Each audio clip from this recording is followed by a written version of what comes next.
नमस्कार मित्रांनो, viral Indian या यूट्यूब चॅनलवरती तुम्हा सर्वांचं पुन्हा एकदा मनापासून स्वागत। एका अधिकाऱ्याच्या नावाने सगळेच राजकारणी अस्वस्थ होतात, कर्मचारी तणावात येतात आणि सामान्य नागरिक टाळ्या वाजवतात। एका IAS अधिकाऱ्याची 2-3 वेळा बदली नाही तर तब्बल 25 वेळा बदली झाली आहे। पण प्रश्न असा आहे की इतक्या बदल्या तरी का झाल्या?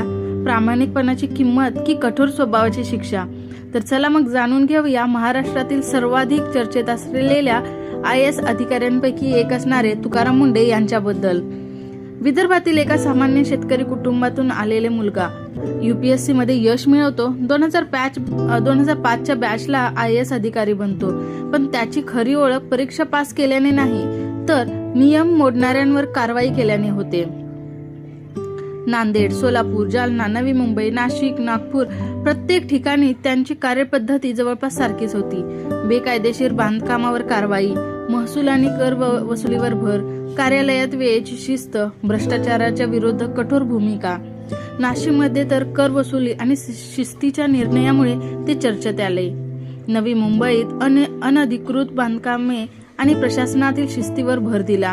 नागपूर महापालिकेचे आयुक्त असताना अनेक कामांचे पुनरावलोकन, आर्थिक शिस्त आणि पारदर्शकतेवर त्यांनी जोर दिला। या काळात त्यांच्या काही निर्णयांवरून लोकप्रतिनिधींसोबत मतभेदही झाले। कोरोनाने संपूर्ण देश हादरला होता। नागपूर महानगरपालिकेचे आयुक्त म्हणून तेव्हा त्यांची पोस्ट होती। कोविड व्यवस्थापन, निर्बंधाची अंमलबजावणी, हॉस्पिटल व्यवस्था आणि नागरिकांच्या सुरक्षतेसाठी त्यांनी अनेक कठोर निर्णय घेतले। काहींनी त्यांच्या निर्णयाचे स्वागत केले तर काहींनी त्याला अतिशय कठोर असल्याची टीका केली। पण एक मात्र स्पष्ट झाली, निर्णय घेण्यापासून ते कधीच मागे हटले नाहीत।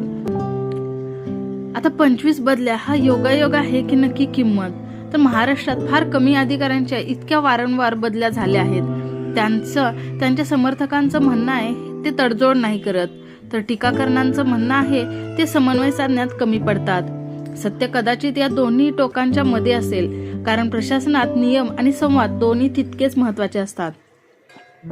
2026 मध्ये महाराष्ट्राच्या अन्न व औषध प्रशासन म्हणजेच FDA याच्या आयुक्तपदी नियुक्त झाल्यानंतर राज्यभर अन्न भेसळ, बनावट दुग्धजन्य पदार्थ, गुटखा, औषध नियमभंग आणि परवाना तपासण्यावर मोठ्या प्रमाणात मोहीम सुरू करण्यात आली।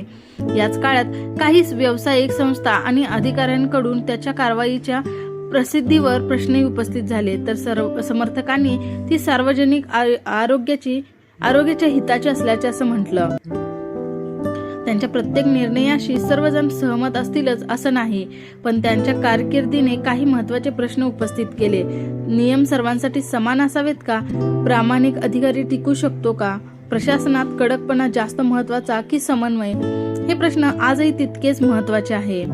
तुकाराम मुंढे कोणासाठी सिंगम, कोणासाठी वादग्रस्त अधिकारी, पण एक गोष्ट नक्की, त्यांनी महाराष्ट्रात प्रशासनाबद्दल चर्चा घडवून आणली।